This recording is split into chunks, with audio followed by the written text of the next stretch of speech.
ஸ்ரீ குருவாயூரப்பன் திருவடிகளே சரணம். இன்னைக்கு இந்த தசகத்தோட 10வது ஸ்லோகத்தை பார்க்கலாம்.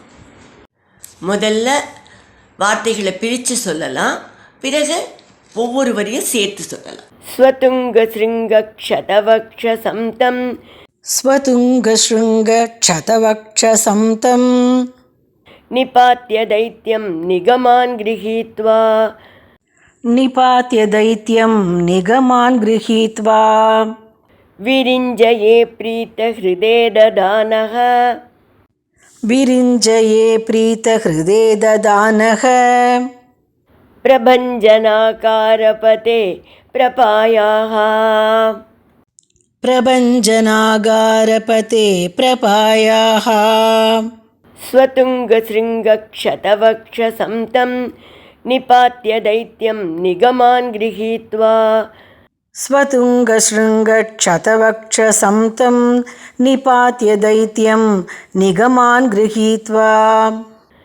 விரிஞ்சயே ப்ரீத ஹிருதே ததானஹ பிரபஞ்சனாகாரபதே பிரபாயாஹ விரிஞ்சயே ப்ரீத ஹிருதே ததானஹ பிரபஞ்சனாகாரபதே பிரபாயாஹ.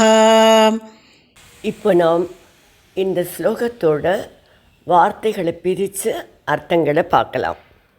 ஸ்வதுங்க ஸ்ருங்க, உங்களுடைய உயர்ந்த கொம்பினால், க்ஷதவக்ஷசம், மார்பு பிளக்கப்பட்ட, தம் தைத்தியம், அந்த அசுரனை, நிபாத்திய, கொன்று வீழ்த்திவிட்டு, நிகமான் கிரஹீத்வா, வேதங்களை கைப்பற்றி, பிரீத்த ஹிருதே விரிஞ்சையே, மனம் மகிழ்ந்த நான்முகனுக்கு, ததானக அளித்தவராக, பிரபஞ்சனாகாரபதே, ஓ குருவாயூர்புரத்து ஈசா, பிரபாயாக காத்தருள்வாயே.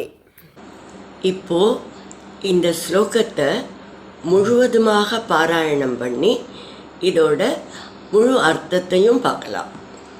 ஸ்வதுங்க ஸ்ருங்க க்ஷதவக்ஷ சம்தம் நிபாத்ய தைத்யம் நிகமான் கிரஹீத்வா விரிஞ்சயே ப்ரீத ஹிருதே ததானஹ பிரபஞ்சனாகாரபதே பிரபாயாஹ. அசுரன் மேலே பாய்ந்து தாக்கினார் அப்படின்னு ஆரம்பிச்சுட்டு 9வது ஸ்லோகத்தை விட்டுட்டார் பட்டதிரிகள். இப்போ தான் இந்த ஸ்லோகத்தில் தான் எப்படி பகவான் அவனோட சண்டை போட்டு என்ன பண்ணுறார், அவனோட மார்பை பிளந்துடுறார். மார்பை பிளந்து கீழே தள்ளிட்டு வேதங்களை எல்லாம் அவன்கிட்டேருந்து மீட்டு பிரம்மதேவன்கிட்ட கொடுக்குறார். பிரம்மதேவன் ரொம்ப மகிழ்ச்சி அடைகிறார். திரும்ப பெற்றுக்கொண்டு வேதங்கள் திரும்ப கிடச்சிடுத்துன்னு ரொம்ப மகிழ்ச்சி அடைகிறார்.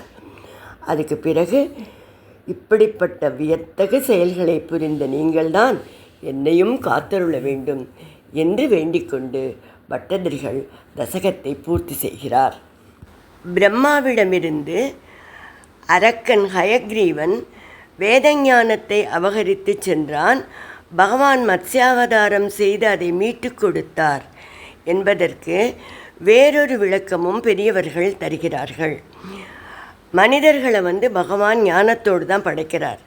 ஆனால் ஐம்புலன்களாகிய குதிரைகள் அவனை உலக இன்பங்களின் பின்னால் ஓடச் செய்து அவனுடைய இயல்பான ஞானத்தை அவனை மறக்கச் செய்து விடுகின்றன. மனிதன் பகவானை சரணடையும் போது பகவான் இந்த அரக்க இயல்பை வதம் செய்து அவனுக்கு ஞானத்தை அளித்து அது கனிந்து பக்தியாகி முக்தி பெற உதவுகிறார்.